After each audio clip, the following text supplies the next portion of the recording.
ഇപ്പോൾ പൊതുവേ ഓപ്പോയുടെ ഫോണുകൾ എന്ന് പറയുമ്പോൾ അത്യാവശ്യം ഓവർ പ്രൈസ്ഡ് ആയിട്ടാണ് ഫോണുകൾ ലോഞ്ച് ചെയ്യാറ്. ആ ഒരു പ്രൈസ് റേഞ്ചിന് പറ്റിയിട്ടുള്ള പ്രോസസ്സറും കാര്യങ്ങളൊന്നും വരാറില്ല. കുറേ ക്യാമറ ഫീച്ചേഴ്സ് ഉണ്ടാവാറുണ്ട്, പക്ഷേ ബാക്കി ഫീച്ചേഴ്സൊക്കെ ജസ്റ്റ് ആവറേജ് ആയിട്ടാണ് വരാറ്. പക്ഷേ ഇപ്പം ഓപ്പോയുടെ ഒരു ഫോൺ അത്യാവശ്യം കുറഞ്ഞൊരു പ്രൈസ് റേഞ്ചിൽ അവൈലബിൾ ആയിട്ടുണ്ട്. ഈ ഒരു പ്രൈസ് റേഞ്ചിൽ ഇപ്പോൾ കൺസിഡർ ചെയ്യാൻ പറ്റിയിട്ടുള്ള ബെസ്റ്റ് ആയിട്ടുള്ള ഒരു ഓപ്ഷനായിട്ട് മാറിയിരിക്കുകയാണ് ഈ ഒരു ഫോൺ. നമ്മൾ പറയുന്നത് ഓപ്പോ റെനോ 80 എന്നുള്ള സ്മാർട്ട് ഫോണിനെ പറ്റിയിട്ടാണ്. ഈ ഒരു സ്മാർട്ട് ഫോൺ ഇപ്പം 12,765 രൂപ പ്രൈസ് റേഞ്ചിൽ ലിസ്റ്റ് ചെയ്തിട്ടുണ്ട്. ഈ ഒരു പ്രൈസ് റേഞ്ചിൽ ഇത് ബെസ്റ്റ് ആയിട്ടുള്ള ഓപ്ഷനാണ് എന്ന് തന്നെ പറയേണ്ടി വരും. അപ്പം ഇപ്പം നിങ്ങൾ ഈ ഒരു പ്രൈസ് റേഞ്ചിൽ ഒരു ഫോൺ എടുക്കാൻ പോകുകയാണെന്നുണ്ടെങ്കിൽ തീർച്ചയായിട്ടും കൺസിഡർ ചെയ്യാൻ പറ്റിയിട്ടുള്ള ഒരു ഓപ്ഷനാണ് ഓപ്പോ റെനോ 80. എന്തായാലും ഈ ഒരു വീഡിയോയിൽ നമ്മൾ നോക്കാൻ പോകുന്നത് ഈ ഒരു ഫോണിനെ പറ്റിയിട്ടാണ്.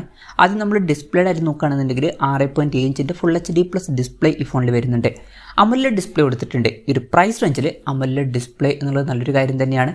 പഞ്ചോൾ ഡിസൈനും വരുന്നുണ്ട്. പഞ്ചോൾ വരുന്നത് ടോപ്പ് സെൻറ്റർ ഭാഗത്തായിട്ടാണ്. അതുപോലെ തന്നെ 120 ഹെർട്സിൻ്റെ റിഫ്രഷ് റേറ്റും സപ്പോർട്ട് ചെയ്യുന്നുണ്ട്. ഈ പറഞ്ഞിട്ടുള്ള ഡിസ്പ്ലേ ഫീച്ചേഴ്സ് തന്നെ ഈ ഒരു പ്രൈസ് റേഞ്ചിൽ അത്യാവശ്യം നല്ല ഡിസ്പ്ലേ ഫീച്ചേഴ്സാണ് 12,765 രൂപ പ്രൈസ് റേഞ്ചിൽ. അതിൻ്റെ കൂടെ എടുത്തു വരേണ്ട മറ്റൊരു കാര്യം കൂടിയുണ്ട്. കേർവ്ഡ് ആയിട്ടുള്ള ഡിസ്പ്ലേയും കാര്യങ്ങളൊക്കെ ഈ ഫോണിൽ വരുന്നുണ്ട്. അപ്പം ഇപ്പോൾ ഉള്ളതിൽ ഏറ്റവും കുറഞ്ഞ പ്രൈസ് റേഞ്ചിൽ കേർവ്ഡ് ആയിട്ടുള്ള ഡിസ്പ്ലേയുമായിട്ട് വരുന്ന ഫോണാണ് ഓപ്പോ റെനോ 80. അപ്പം വളരെ മികച്ച ഡിസ്പ്ലേ ഫീച്ചേഴ്സും കാര്യങ്ങളൊക്കെ ഇതിൽ വരുന്നുണ്ട് എന്ന് പറയാം. In display finger print sensor ഇതിൽ കൊടുത്തിട്ടുണ്ട്. ഇനി പ്രോസസ്സറിൻ്റെ കാര്യത്തിലോട്ട് വരികയാണെന്നുണ്ടെങ്കിലും സ്നാപ്ഡ്രാഗൺ 695 എന്നുള്ള പ്രോസസ്സറാണ് ഈ ഫോണിൽ കൊടുത്തിരിക്കുന്നത്. ഈ ഒരു പ്രൈസ് റേഞ്ചിൽ അത് ബെസ്റ്റ് ആയിട്ടുള്ള പ്രോസസ്സർ തന്നെയാണ്. ജസ്റ്റ് ഡിസ്പ്ലേ ഫീച്ചേഴ്സ് മാത്രമല്ല, വളരെ മികച്ച ഒരു പ്രോസസ്സറും ഈ ഒരു പ്രൈസ് റേഞ്ചിൽ ഈ ഫോണിൽ കൊടുത്തിട്ടുണ്ട് എന്ന് പറയാവുന്നതാണ്. 5G സപ്പോർട്ടും കാര്യങ്ങളൊക്കെ വരുന്നുണ്ട്. പിന്നെ ഈ ഫോണിൽ 8GB റാമും 128GB ഇൻറ്റേർണലും വരുന്നുണ്ട്. അപ്പം ഈ ഒരു പ്രൈസ് റേഞ്ചിൽ തന്നെ 8GB റാമൊക്കെ കൊടുത്തിട്ടുണ്ട്. അതുകൂടാതെ റാം എക്സ്പാൻഷൻ എന്നുള്ള ഫീച്ചറും വരുന്നുണ്ട്. അതായത് എക്സ്ട്രാ റാം വേണ്ട സമയത്ത് ഇൻറ്റേർണൽ മെമ്മറിയിൽ നിന്ന് കുറച്ച് മെമ്മറി എടുത്തിട്ട് അത് റാമായിട്ട് യൂസ് ചെയ്യും. അങ്ങനെ 8GB റാം വരെ എക്സ്ട്രാ ലഭിക്കുന്നതായിരിക്കും. ആൻഡ്രോയിഡ് 13 ബേസ് ആയിട്ടുള്ള കളർവൈസ് സോഫ്റ്റ്വെയർ ആണ് ഇതിൽ വരുന്നത്. ക്യാമറയുടെ കാര്യം പറയുകയാണെന്നുണ്ടെങ്കിൽ ഫോണിൻ്റെ പിന്നിൽ ട്രിപ്പിൾ ക്യാമറ സെറ്റപ്പ് വരുന്നുണ്ട്.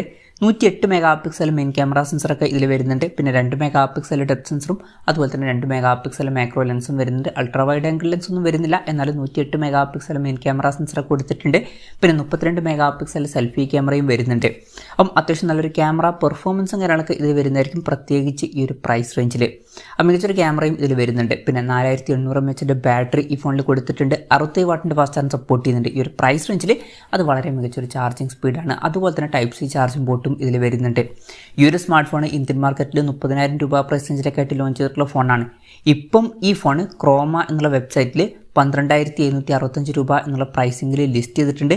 ഇത് കൂടാതെ IDFCയുടെ ബാങ്കിൻ്റെ കാർഡൊക്കെ യൂസ് ചെയ്യുകയാണെന്നുണ്ടെങ്കിൽ 750 രൂപയുടെ ഓഫും കാര്യങ്ങളൊക്കെ ലഭിക്കുന്നതായിരിക്കും. അത് ചുരുക്കി പറഞ്ഞാൽ ഒരു 12,000 രൂപ പ്രൈസ് റേഞ്ചിലായിട്ട് തന്നെ ഈ ഫോൺ നമുക്ക് ലഭിക്കുന്നതായിരിക്കും. ഈ ഒരു പ്രൈസ് റേഞ്ചിൽ ഇത് വളരെ മികച്ചൊരു ഓപ്ഷനാണ് എന്ന് തന്നെ പറയാവുന്നതാണ്. മികച്ച ഡിസ്പ്ലേ ഫീച്ചേഴ്സും ബെസ്റ്റ് ആയിട്ടുള്ള പ്രോസസ്സറും ബെസ്റ്റ് ആയിട്ടുള്ള ക്യാമറ ഫീച്ചേഴ്സും അതുപോലെ തന്നെ ബെസ്റ്റ് ആയിട്ടുള്ള ബാറ്ററി സെറ്റപ്പും ഇതിൽ വരുന്നുണ്ട്.